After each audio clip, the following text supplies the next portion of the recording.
first stage of the three stages that the Quran has spoken about of the shadow. بعد أعوذ بالله من الشيطان الرجيم انطلقوا إلى ظل ذي ثلاث شعب سورة المرسلات. Proceed now to a shadow which will unfold in three parts, which will have three parts. This is my interpretation, and those who are uncomfortable with my interpretation, why do you need to bother to listen to me? Don't you have more important things to do? The three parts of the shadow will unfold, and when the three parts have unfolded, then it seems natural that the shadow will then disappear. The shadow is the false Messiah, the Antichrist. That the Antichrist is trademarked are the three parts of his shadow, after which he will appear in person as a Jew, as a young man, powerfully built with the curls, the sideburns of the two, and he will appear in Jerusalem eventually, declaring that I am the Messiah. This is very well known to my listening audience. So I hold the view that in the first part of the shadow, not the first part, within the first part, let me repeat it one more time. Within the first part of the shadow, we saw the emergence of Pax Britannica. Within the second part of the shadow, within it, we found the Pax Americana. And now we are located at that moment in time when we're in a state of transition to the third part of the shadow, which I anticipate, you may have different views, will be Pax Judaica, when Israel will eventually make a claim to be the ruling state in the world, and that would not be possible without the Great War, and which is around the corner. The Great War is coming soon. How soon? I don't know.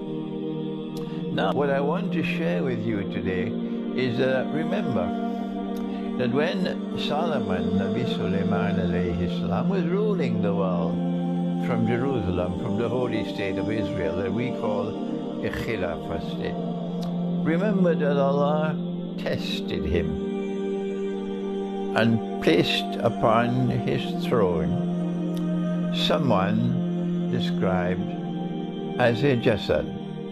You will not find this information anywhere else in the world except in the Quran. When Solomon saw, alayhi salam, he saw the jasad sitting on his throne. He recognized the jasad to be someone evil. He recognized the jasad to be someone evil. He recognized that the jasad wanted to inherit his throne, to rule over holy Israel.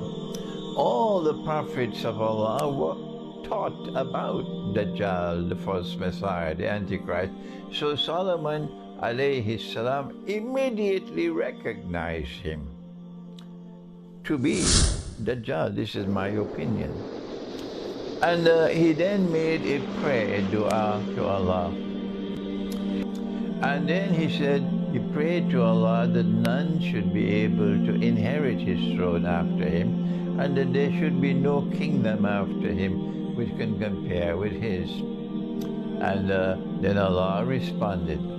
Shortly after Solomon alayhi salam died, the kingdom collapsed and has never ever been restored since that day. Today's state of Israel is most certainly not a holy state of Israel. Rather, it's a blood-stained state of Israel with enormous oppression in it. I'm interpreting the Quran, but I have the right to do so. And if my interpretation is correct, it will survive. I will leave this world, but it will remain in the world because it will be truth. And if I'm wrong, tomorrow it will be forgotten. So I have the right to interpret. But when we interpret, we say Allah knows best.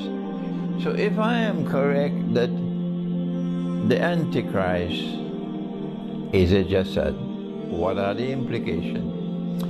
I have attempted to analyze the implications of the word jasad, a body without the soul that we have, a human soul. The human soul or the human spirit is blessed by Allah with the capacity to see, not just externally, but also internally. The capacity to hear, not just externally, but also internally. The capacity to use the heart to know, not just that which is conventionally known, but that which otherwise cannot be known. And people have lost the capacity